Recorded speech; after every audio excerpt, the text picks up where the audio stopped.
नमामीशमीशानिर्वाणरूपम् विभुं व्यापकं ब्रह्मवेदस्वरूपम्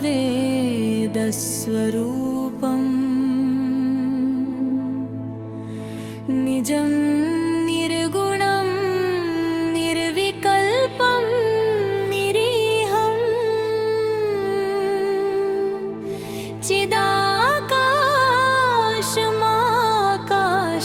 चिदाकाशमाकाशवासं भजेऽहम्।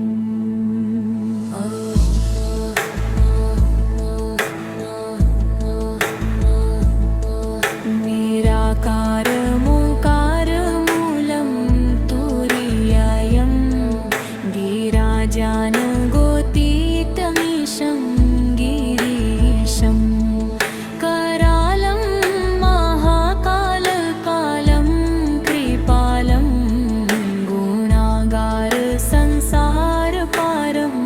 नतोऽहं तुषारादरे सङ्काशगौवन्दभीरं मनोभूतकोटिप्रभाषे शरीरं स्फुरन्मौलिकल्लोलिनी चारुगङ्गालसद्भालबालेन्दुकण्ठे भुजङ्गा चल्कुण्डलं भ्रूसुनेत्रं विशालं प्रसन्नाननं नीलकण्ठं दयालं मृगाधीशचर्माम्बरं मुण्डमालं प्रियं शङ्करं सर्वनाथं भजामि प्रच्छन्नं प्रकृष्टं प्रगल्भं परेशम् अखण्डगजं भानुकोटिप्रकाशं त्रयशूलनिर्मूलनं शूलपाणिं भजेऽहं भवानी पतिभावगम् कलातीतकल्याणकल्पन्तकारी सदा सज्जनानन्ददाता पुरारी चिदानन्दसन्दोहमोहापहारी प्रसीद प्रसीद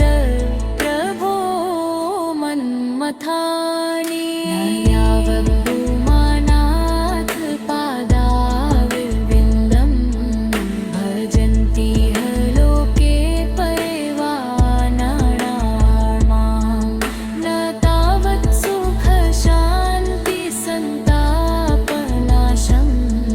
प्रसीद प्रभो सर्वभूताधिवासम्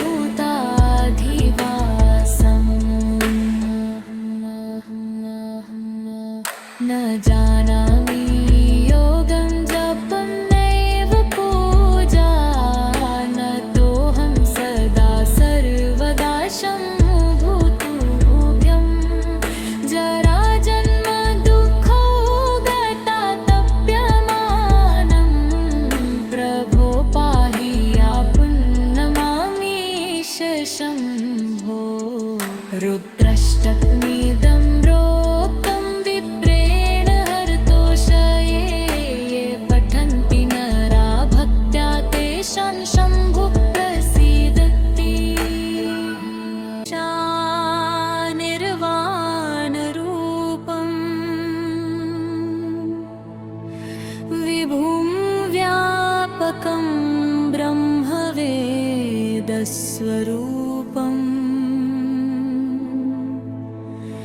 निजं निर्गुणं निर्विकल्पं निरीहं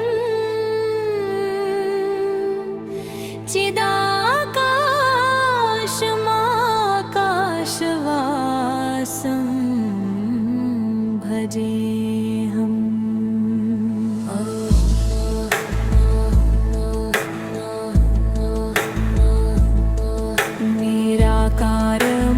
निराकारमोकारमूलं तुरीयायं गिराजा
रुद्रष्टकमिदं प्रोक्तं विप्रेण हरतोषये ये पठन्ति नरा भक्त्या तेषां शम्भुः प्रसीदति निर्वाणरूपम् विभुं व्यापकं ब्रह्मवेदस्वरूपम् निजं निर्गुणं निर्विकल्पं निरीहं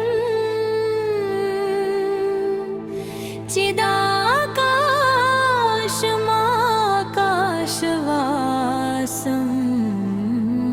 भजेऽहम्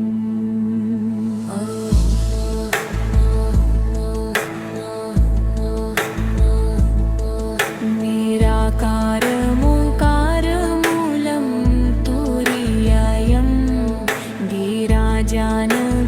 गिराजानगोतीतमीशं गिरीशं करालं महाकालकालं कृपालं गुणागारसंसारपारं नतोऽहं तुषारादरिसङ्काशगौवन्दभीरं मनोभूतकोटिप्रभाषी शरीरं स्फुरन्मौलिकल्लोलिनी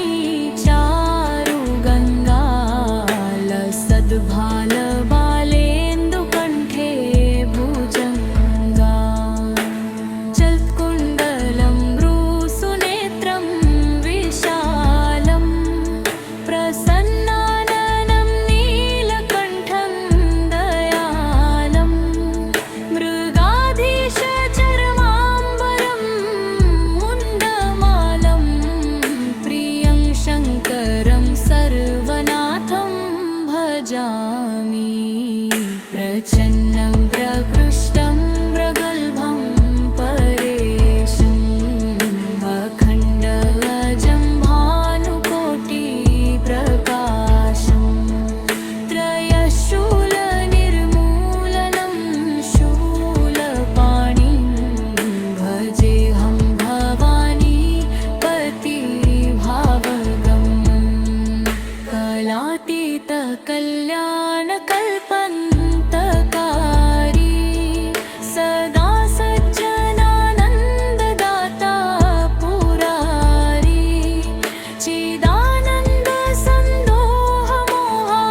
चिदानन्दसन्दोहमोहापहारी प्रसीद प्रसीद प्रभो मन्मथानि नयावभूमानाथ पादाविन्दं भजन्ति ह लोके परिवानाणां न तावत् सुखशान्तिसन्तापनाशं प्रसीद प्रभो सर्वभूताधिवासम् न जानामि योगं जपं नैव पूजा नतोऽहं सदा सर्वदा शम्भुतुभ्यं जराजन्म दुःखौगतातप्यमानं प्रभो पाहि आपुन्नमामीश शम्भो रुद्रष्टकमिदं प्रोक्तं विप्रेण हरतोषये ये पठन्ति नरा भक्त्या तेषां शम्भुः प्रसीदति निर्वाणरूपम् विभुं व्यापकं ब्रह्मवेदस्वरूपम्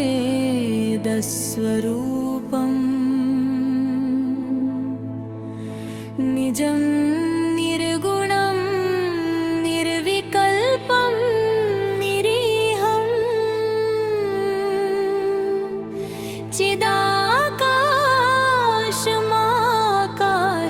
चिदाकाशमाकाशवासं भजेऽहम्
कल्याणकल्पन्तकारी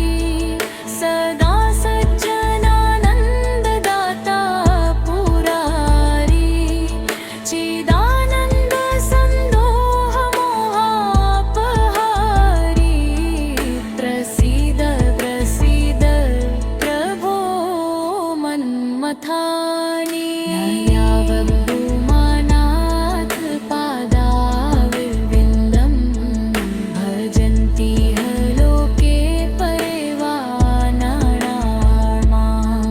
न तावत् सुखशान्तिसन्तापनाशं प्रसीद प्रभो सर्वभूताधिवासम् न जानामि योगं जपं नैव पूजा न तोऽहं सदा सर्वदा शम्भुतुभ्यं जराजन्म दुःखौ गता तप्यमानं प्रभो पाहि पुन्नमामीश शम्भो रुद्रष्टकमिदं प्रोक्तं विप्रेण हरतोषये ये पठन्ति नरा भक्त्या तेषां शम्भुः प्रसीदति निर्वाणरूपम् विभुं व्यापकं ब्रह्मवेदस्वरूपम् निजं निर्गुणं निर्विकल्पं निरीहं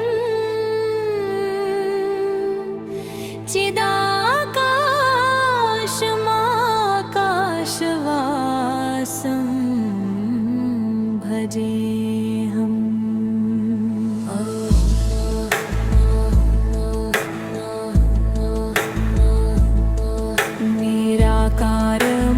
निराकारमोकारमूलं तुरीयायं गिराजानगोतीतमीशं गिरीशं करालं महाकालकालं कृपालं गुणागारसंसारपारं नतोऽहं तुषारादरे सङ्काशगौवन्दभीरं मनोभूतकोटिप्रभाषी शरीरं स्फुरन्मौलिकल्लोलिनी चारुगङ्गा लसद्भालबालेन्दुकण्ठे भुजङ्गा चल्कुण्डलं भ्रूसुनेत्रं विशालं प्रसन्नाननं नीलकण्ठं दयालं मृगाधीशचर्माम्बरं मुण्डमालं प्रियं शङ्करं सर्वनाथं भजामि प्रच्छन्नं प्रकृष्टं प्रगल्भं परेशं अखण्डअजं भानुकोटिप्रकाशं त्रयशूलनिर्मूलनं शूलपाणिं भजेऽहं भवानी पतिभावगम् कलातीत कल्याणकल्पन्तकारी सदा सज्जनानन्ददाता पुरारी चिदानन्द सन्दोहमोहापहारी प्रसीद प्रसीद प्रभो मन्मथानि यावद्भूमानाथ पादाविन्दं भजन्ति लोके परिवानानां न तावत् सुखशान्तिसन्तापनाशं प्रसीद प्रभो सर्वभूताधिवासम् न जानामि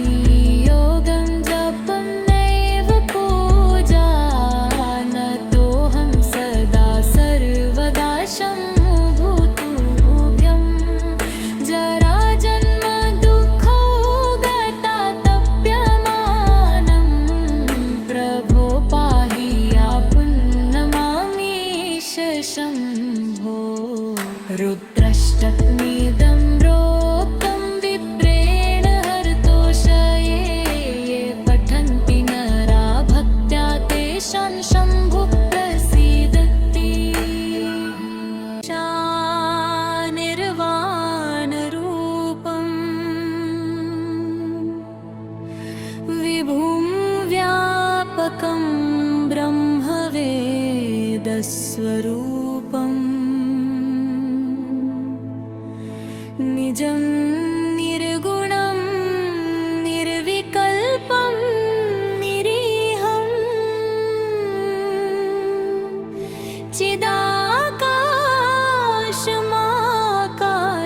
चिदाकाशमाकाशवासं भजेऽहम्।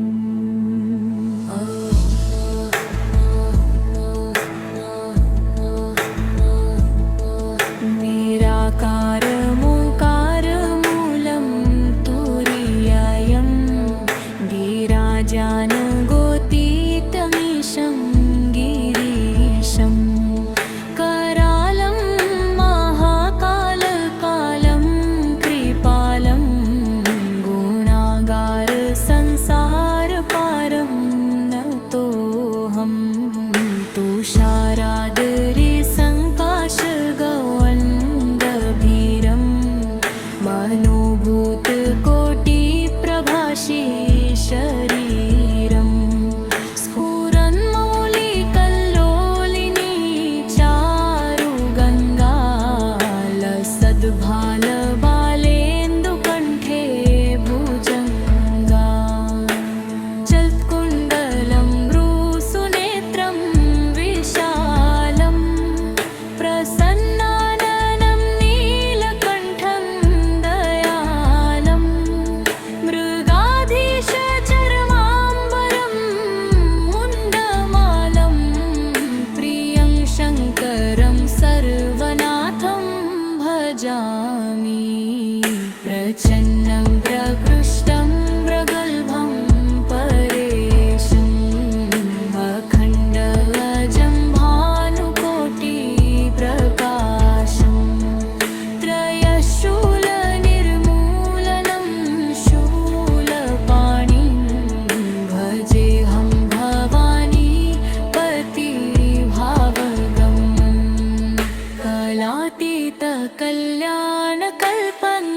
कलातीतकल्याणकल्पन्तकारी सदा सज्जनानन्ददाता पुरारी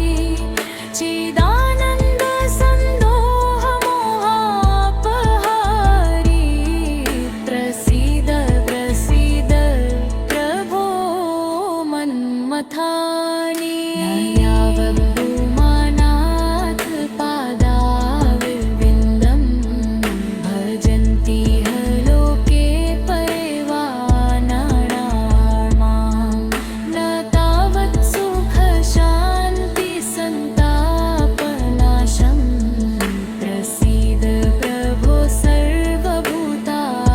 सर्वभूताधिवासम् न जानामि योगं जपं नैव पूजा नतोऽहं सदा सर्वदा शम्भुतुभ्यं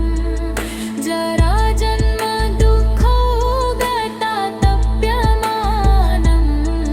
प्रभो पाहि आपुन्नमामीश शम्भो रुद्रष्टकमिदं प्रोक्तं विप्रेण हरतोषये ये पठन्ति नरा भक्त्या तेषां शम्भुः प्रसीदति निर्वाणरूपं विभुं व्यापकं ब्रह्मवेदस्वरूपम् निजं निर्गुणं निर्विकल्पं निरीहं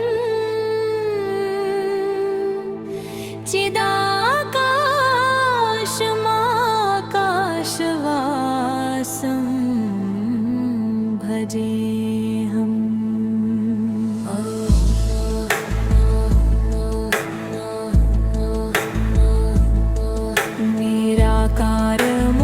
निराकारमोकारमूलं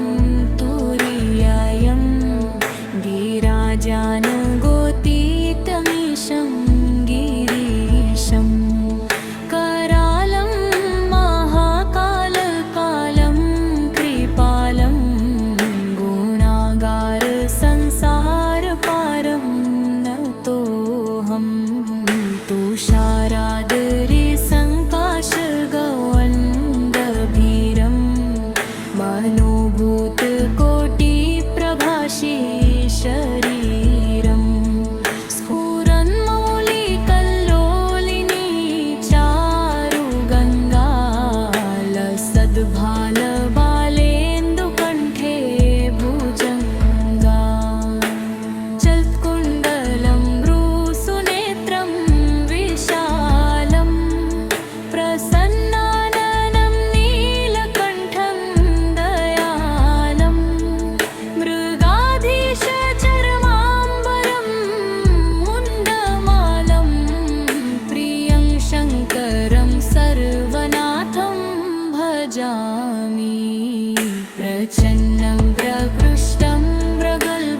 कल्याणकल्पन्तकारी सदा सज्जनानन्ददाता पुरारी चिदानन्द सन्दोहमोहापहारी प्रसीद प्रसीद प्रभो मन्मथानि यावद्भूमानाथ पादाविन्दं भजन्ति लोके परिवानानां न तावत् सुखशान्तिसन्तापनाशं प्रसीद प्रभो सर्वभूताधिवासम् न जानामि योगं जपं नैव पूजा न तोऽहं सदा सर्वदा शम्भुतुभ्यं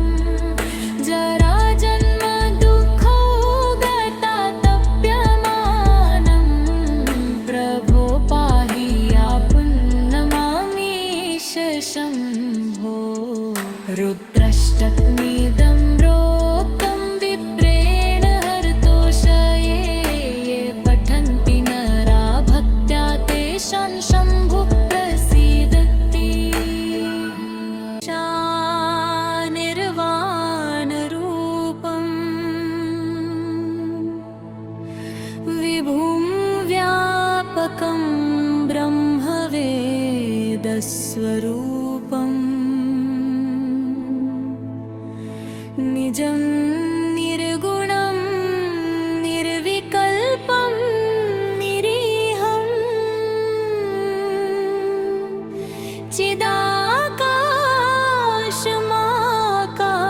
चिदाकाशमाकाशवासं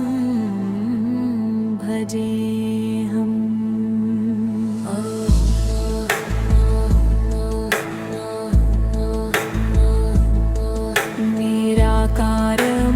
निराकारमोकारमूलं तुरीयायं गिराजानगोतीतमीशं गिरीशं करालं महाकालकालं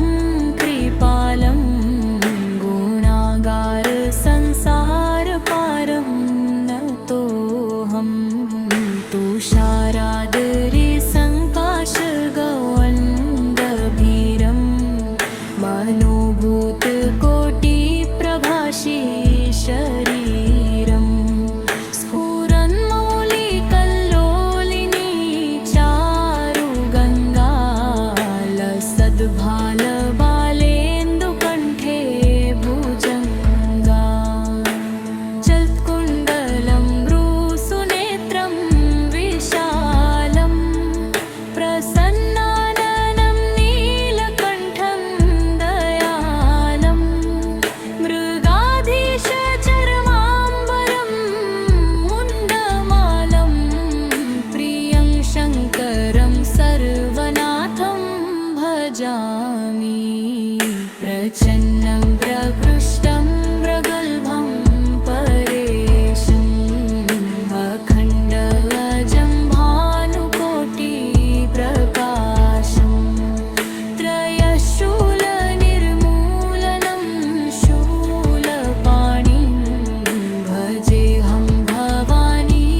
पतिभावगम् कलातीत कल्याणकल्पन्तकारी सदा सज्जनानन्ददाता पुरारी चिदानन्द सन्दोहमोहापहारी प्रसीद प्रसीद प्रभो मन्मथानि यावद्भूमानाथ पादाविन्दं भजन्ति लोके परिवानानां न तावत् सुखशान्तिसन्तापनाशं प्रसीद प्रभो सर्वभूताधिवासम् न जानामि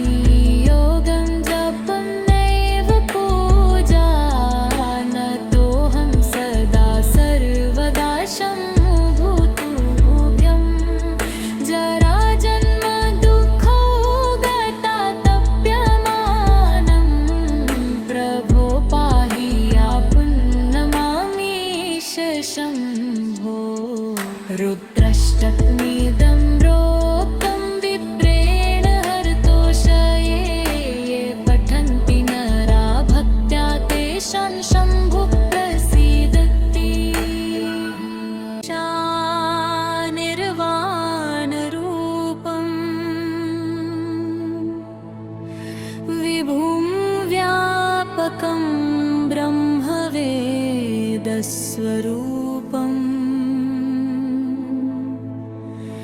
निजं निर्गुणं निर्विकल्पं निरीहं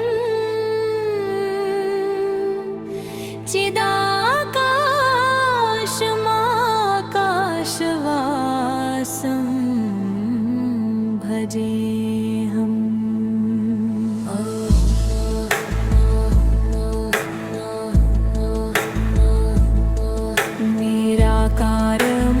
निराकारमोकारमूलं तुरीयायं गिराजानगोतीतमीशं गिरीशं करालं महाकालकालं कृपालं गुणागारसंसारपारं नतोऽहं तुषारादरिसङ्काशगौवन्दभीरं मनोभूतकोटिप्रभाषी शरीरं स्फुरन्मौलिकल्लोलिनी चारुगङ्गा लसद्भालबालेन्दुकण्ठे भुजङ्गा चल्कुण्डलं भ्रूसुनेत्रं विशालं प्रसन्नाननं नीलकण्ठं दयालं मृगाधीशचर्माम्बरं मुण्डमालं प्रियं शङ्करं सर्वनाथं भजामि प्रच्छन्नं प्रकृष्टं प्रगल्भं परेशं अखण्डगजं भानुकोटिप्रकाशं त्रयशूलनिर्मूलनं शूलपाणिं भजेऽहं भवानी पतिभावगम्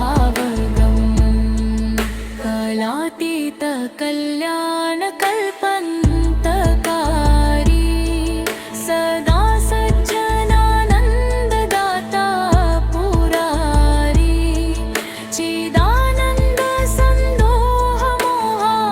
चिदानन्दसन्दोहमोहापहारी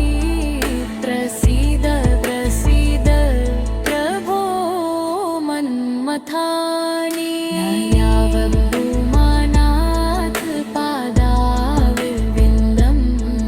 भजन्ति ह लोके परिवानानां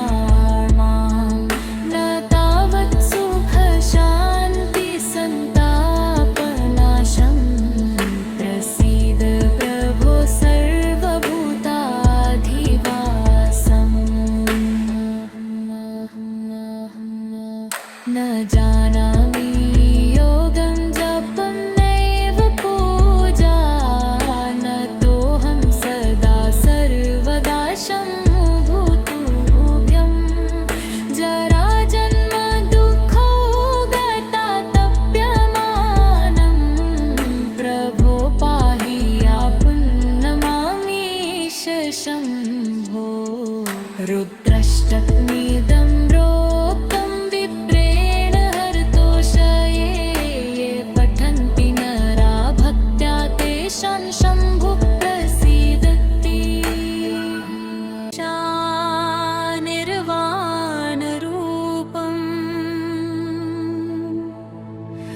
विभुं व्यापकं ब्रह्मवेदस्वरूपम् निजं निर्गुणं निर्विकल्पं निरीहं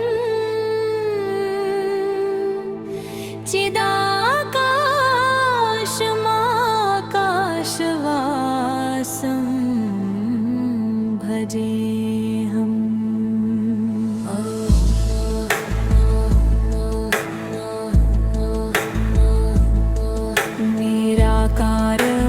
निराकारमोकारमूलं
भजामि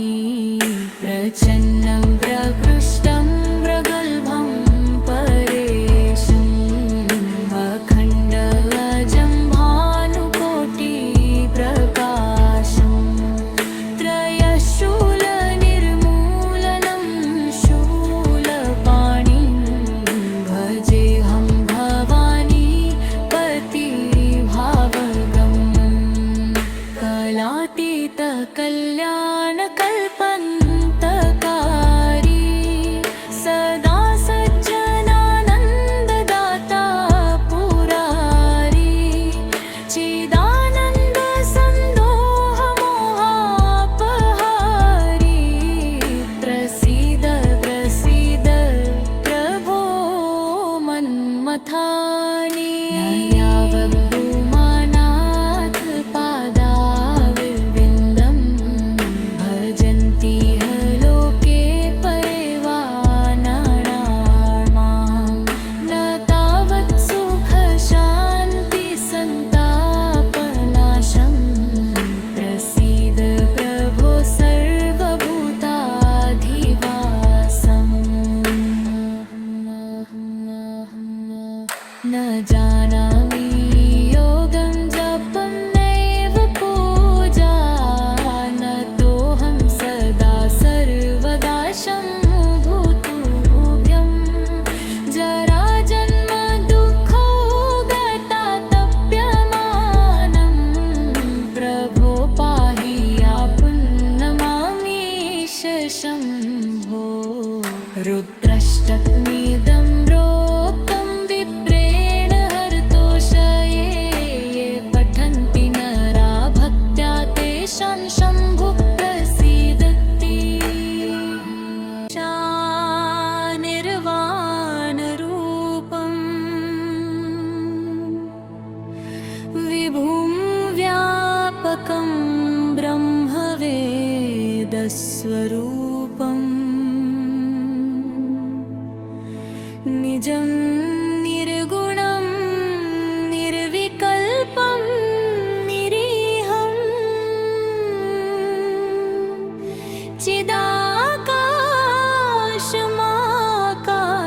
चिदाकाशमाकाशवासं भजेऽहम्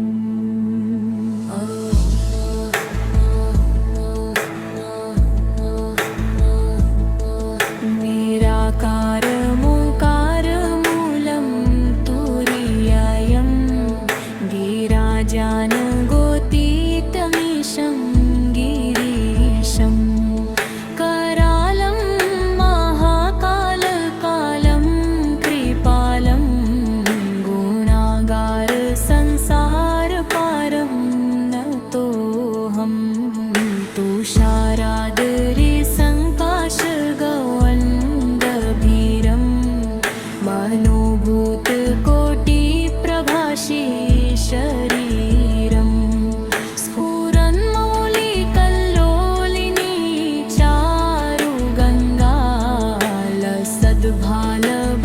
चारुगङ्गालसद्भालबालेन्दुकण्ठे भुजङ्गा चल्कुण्डलं भ्रूसुनेत्रं विशालम्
रुद्रष्टकमिदं प्रोक्तं विप्रेण हरतोषये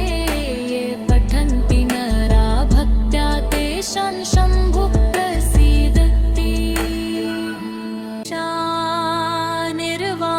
निर्वाणरूपम् विभुं व्यापकं ब्रह्मवेदस्वरूपम्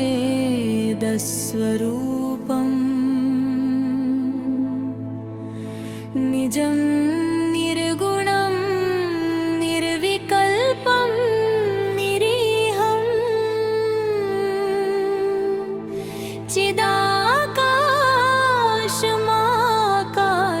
चिदाकाशमाकाशवासं भजेऽहम्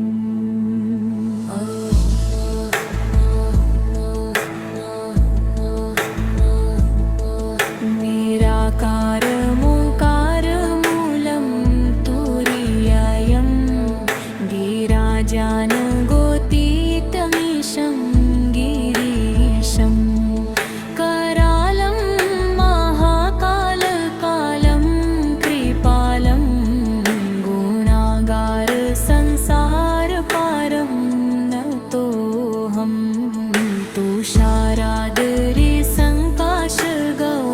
तुषारादरिसङ्काशगौवन्दभीरं मनोभूतकोटिप्रभाषी शरीरं स्फुरन्मौलिकल्लोलिनी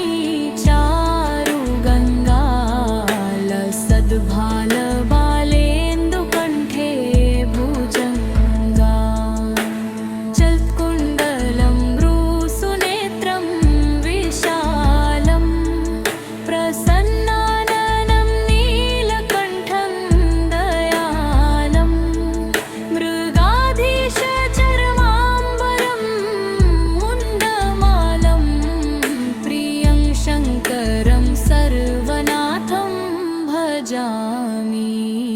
प्रच्छन्नं प्रकृष्टं प्रगल्भं परेशम् अखण्डगजं भानुकोटिप्रकाशं त्रयशूलनिर्मूलनं शूलपाणिं भजेऽहं भवानी पतिभावगम्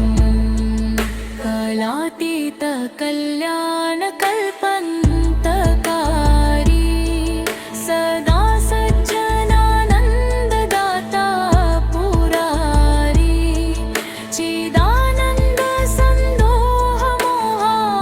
चिदानन्दसन्दोहमोहापहारी प्रसीद प्रसीद प्रभो मन्मथानि नयावभूमानाथ पादाविन्दं भजन्ति ह लोके परिवानानां न तावत् सुखशान्तिसन्तापनाशं प्रसीद प्रभो सर्वभूताधिवासम् न जानामि योगं जपं नैव पूजा नतोऽहं सदा सर्वदा शम्भुतुभ्यं जराजन्म दुःखौगतातप्यमानं प्रभो पाहि आपुन्नमामीश शम्भो रुद्रष्टकमिदं प्रोक्तं विप्रेण हरतोषये ये पठन्ति नरा भक्त्या तेषां शम्भुः प्रसीदति निर्वाणरूपम् विभुं व्यापकं ब्रह्मवेदस्वरूपम्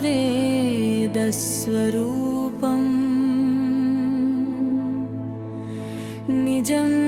निर्गुणं निर्विकल्पं निरीहं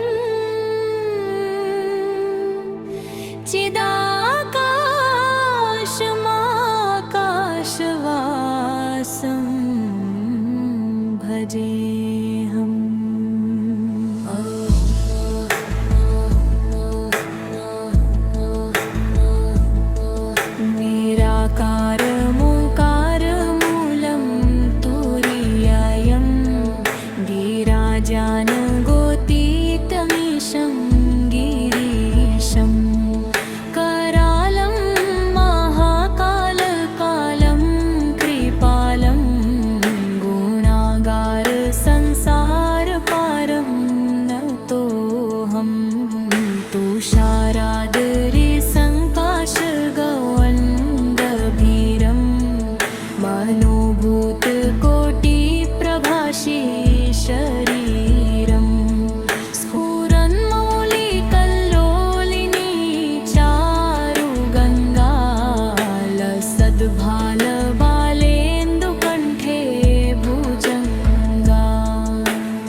प्रच्छन्नं प्रकृष्टं प्रगल्भं परेशम् अखण्डगजं भानुकोटिप्रकाशम् त्रयशूलनिर्मूलनं शूलपाणिं भजेऽहं भवानी पतिभावगम् कलातीतकल्याणकल्पन्तकारी सदा सज्जनानन्ददाता पुरारी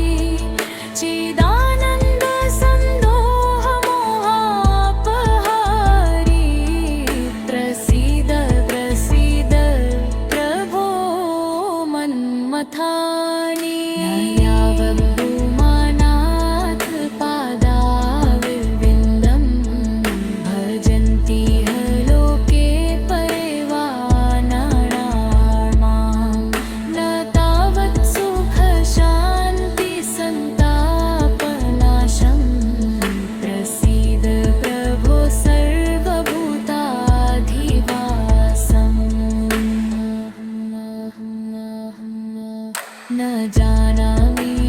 योगं जपं नैव पूजा न तोऽहं सदा सर्वदा शम्भुतुभ्यं जराजन्म दुःखौ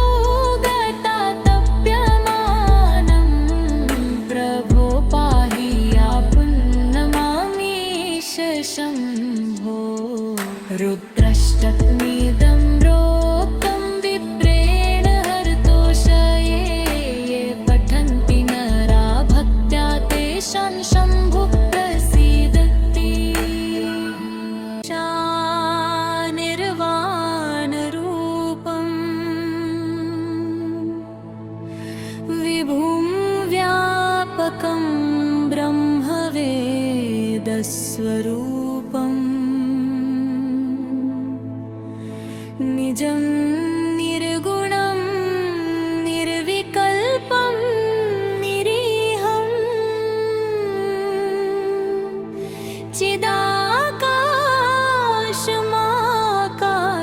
चिदाकाशमाकाशवासं भजेऽहम्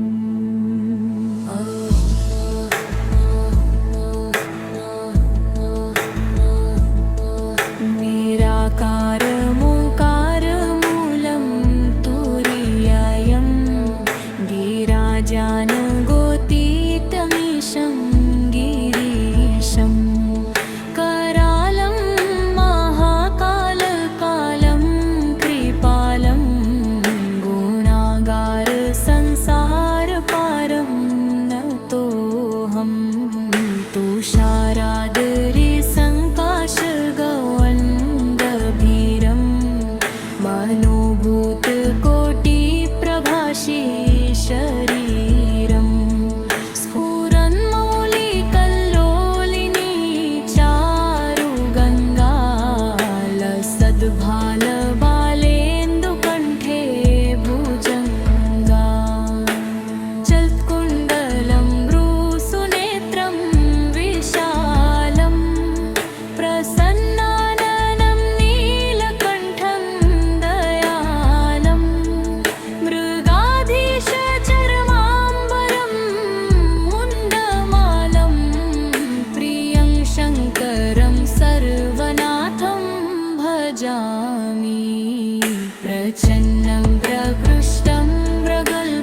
रुद्रष्टकमिदं प्रोक्तं विप्रेण हरतोषये ये पठन्ति नरा भक्त्या तेषां शम्भुः प्रसीदति निर्वाणरूपम् विभुं व्यापकं ब्रह्मवेदस्वरूपम्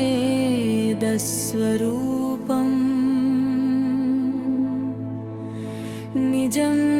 निर्गुणं निर्विकल्पं निरीहं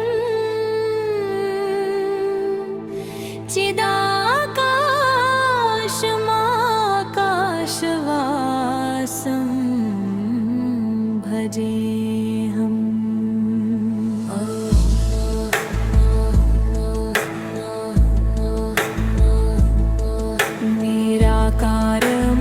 निराकारमोकारमूलं तुरीयायं गिराजानगोतीतमीशं गिरीशं करालं महाकालकालं कृपालं गुणागारसंसारपारं नतोऽहं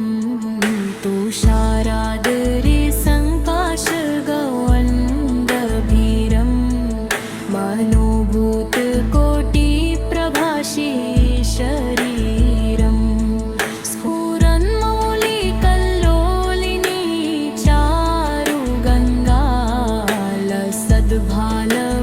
चारुगङ्गालसद्भालबालेन्दुकण्ठे भुजङ्गा चल्कुण्डलं भ्रूसुनेत्रं विशालं प्रसन्नाननं नीलकण्ठं दयालं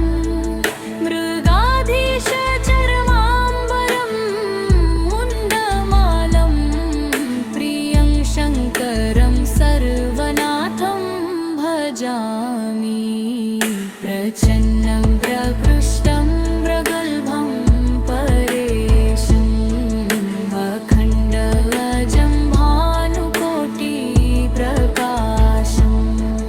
त्रयशूलनिर्मूलनं शूलपाणिं भजेऽहं भवानी पतिभावगम् कलातीतकल्याणकल्पन्तकारी सदा सज्जनानन्ददाता पुरारी